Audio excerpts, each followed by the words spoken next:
Okay, last time that will happen. Just figured out I need to put my phone on airplane mode. Okay, back to 79. 7 plus 9 is 16, divisible by 3, so no, it doesn't work by 3. So it is probably the prime one. I'm marking out these because they are not prime, they are composite. And that's the only one left, so it's got to be 79. So kind of by process of elimination do I decide that 79, it's not divisible by 3, it's not divisible by 2, it's not divisible by 5, it's not divisible by 6. I could check 7, but since it's the only one left, it's got to be that one. It's not divisible by 8. 79 is not divisible by 8.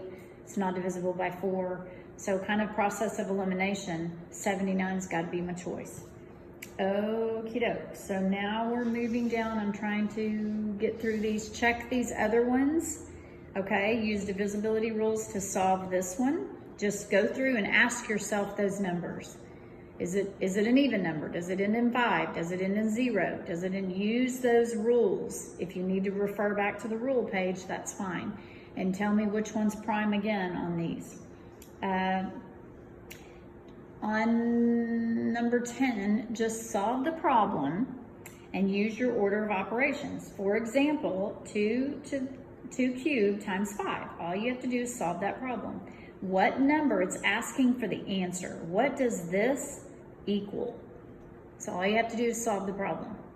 Okay, on number 11, make a factor tree and show me the prime factorization. Whenever you see factor tree, you're probably going to use prime factorization. Okay, it gives you an example of 120 and 45. You made a prime factorization tree. Look what they did. They circled. All of you did not do this on your homework. It makes a difference. When you hit a prime number, I want you to circle it. That tells you you're done multiplying. You're done dividing, breaking the tree down. Circle the prime numbers. 5 is prime, 3 is prime, and 2. You can't break that number down any further, and that will then tell you how to write your prime factorization. So on 11, when we do 660, we have 660. And I'm going to move over here. Hopefully you can see. Where am I? Okay, we have 660. We're going to break that down. I know it's divisible by 10, so I could go by 10. 10 into 66. So those aren't prime. Even number, it's a 10. 10 breaks down 2 times 5. Ooh, there's my primes. Circle them. 66. How do I break down 66? Well, I know 6 times 11 equals 66. So, ooh, 11, there's a prime one. Circle that one. 6, is it prime? Nope, because it's an even number. 2 times 3. Ooh, there's 2 prime numbers. Now I have to write my prime factorization. Well, how do I do that? I say, how many 2's do I have? I have 2. 2 squared times, how many 3's? I have 1 3 times, I have a 5, and then I have an 11. Notice, prime factorization are all prime numbers. And basically it's telling me that if I took 660, broke it down into prime numbers, what would it look like? And then I find what it looks like, and I know that this equals 660. It's just another way of showing it, and you're going to have to do this the further we go in algebra, as you get up into algebra. So you need to know prime factorization. Okay, let's move down to, actually you're going to do these next ones, and I've given you some hints along the way. Here's talking about the greatest common factor. When the greatest common factor between the two numbers equals 1, the GCF is 1. That means it is relatively prime. What are two numbers relatively prime? Remember, they only have 1 in themselves as their factor. So you have to say, when are two numbers relatively prime? And I just basically told you the answer. Okay, see 2 different ways to find the GCF, okay? Here's your greatest common factor. Here's the prime factorization. Finding your prime factors, okay? Greatest common factor, you take what they have in common. They share a 2, a 3, and a 3. So what do you have to multiply? You have to multiply 2 times 3 times 3. 2 times 3 is 6, 6 times 3 is 18. So the GCF is 18. Now do that over here. Compare the two numbers, 126, and it gives you the prime factorization, and 270 gives you the prime factorization. What do they have in common? They have 2's in common. They have a 2 and a 2. They have 3 in common, correct?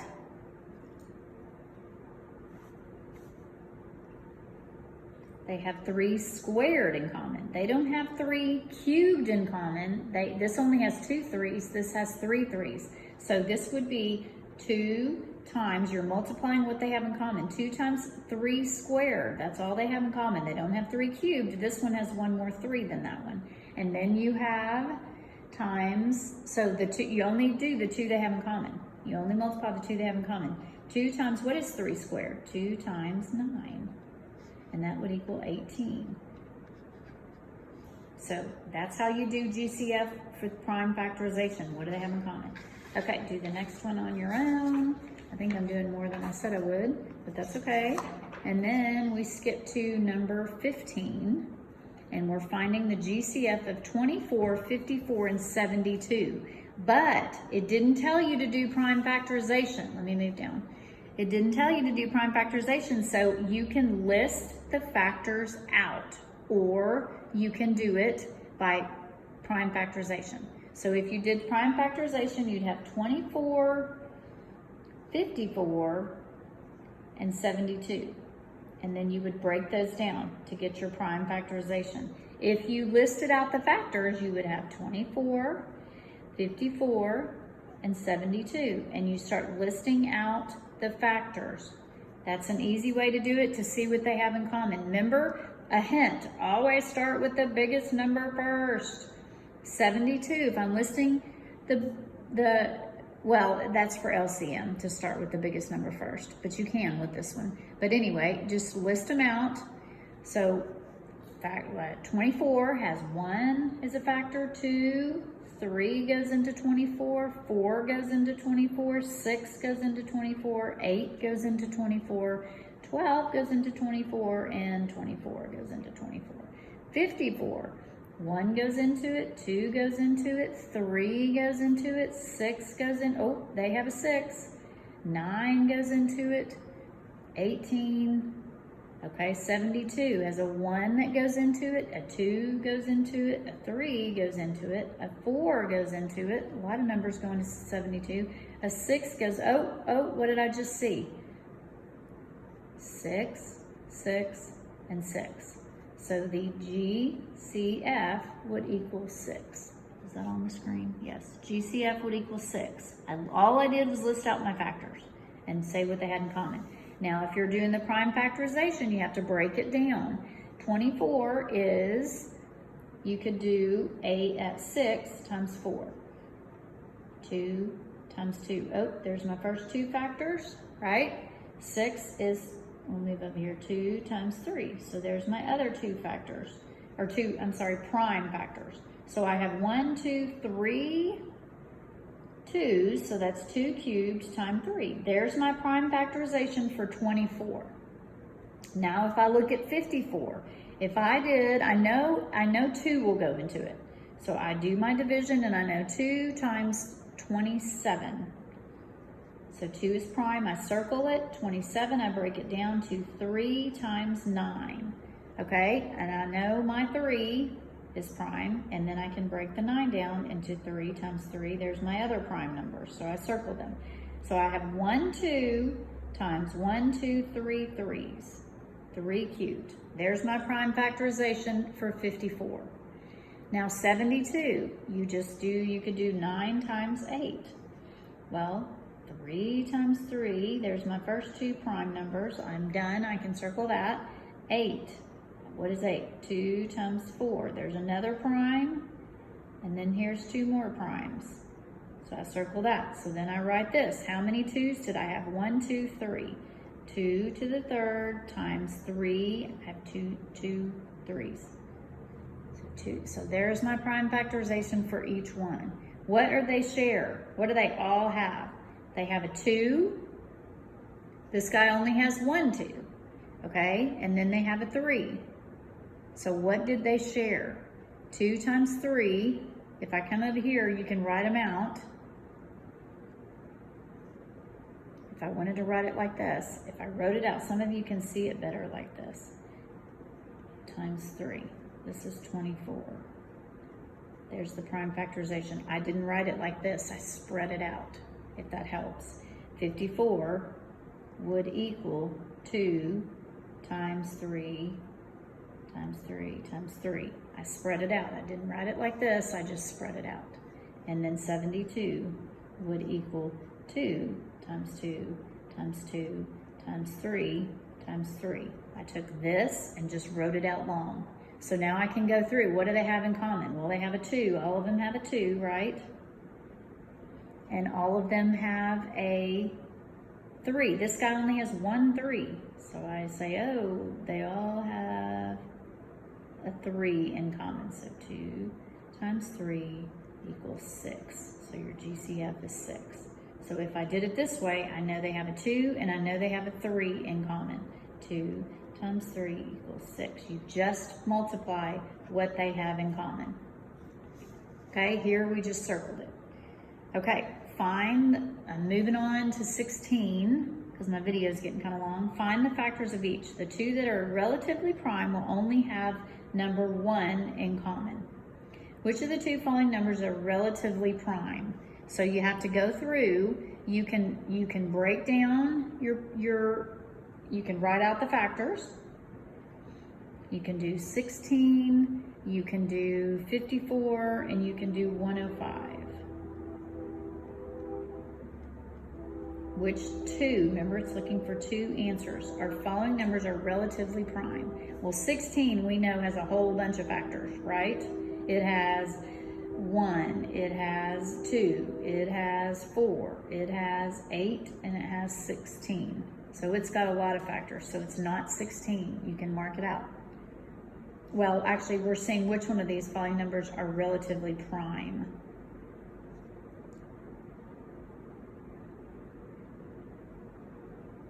We're trying to see which one together don't have any in common. So 54. Remember we did 54 up here. It's 1, 2, 3, 6, 9, 18. 54. Oh, 27, I forgot one. 27 and 54. So they only have 1 in common, don't they? Oh, they have 2 in common. Oh, they have, looks like that's it. So that they do have more than 2 numbers in common, or they have 2 numbers that are in common. 105, if you do that, it is, we could start at the very bottom and start listing things they have in common. That might take a while.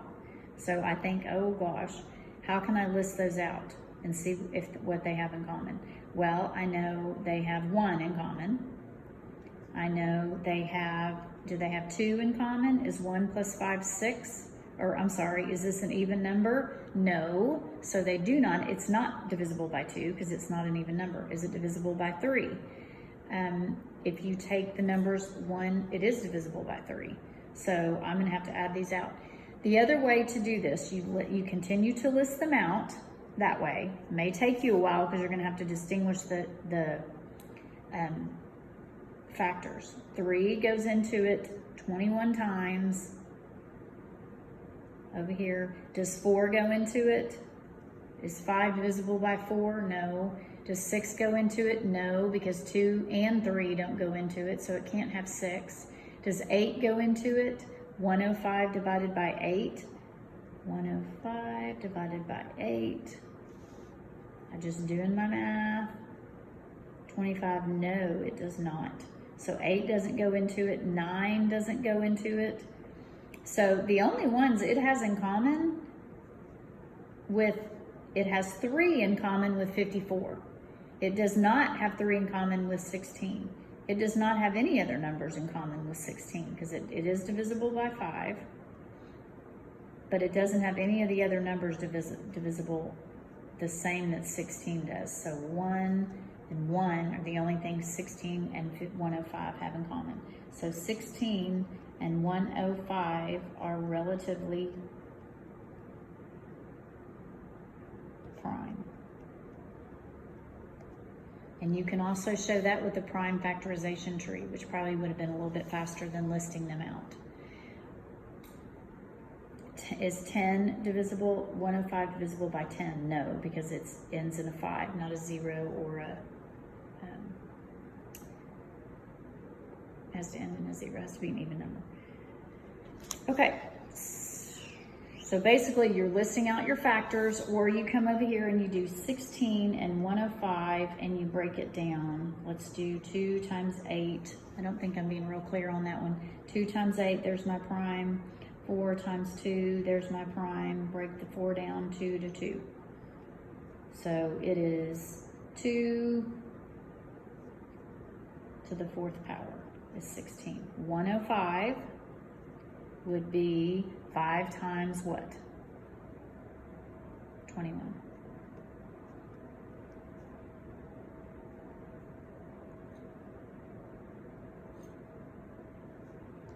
Is 3 and 7. Here are all my primes.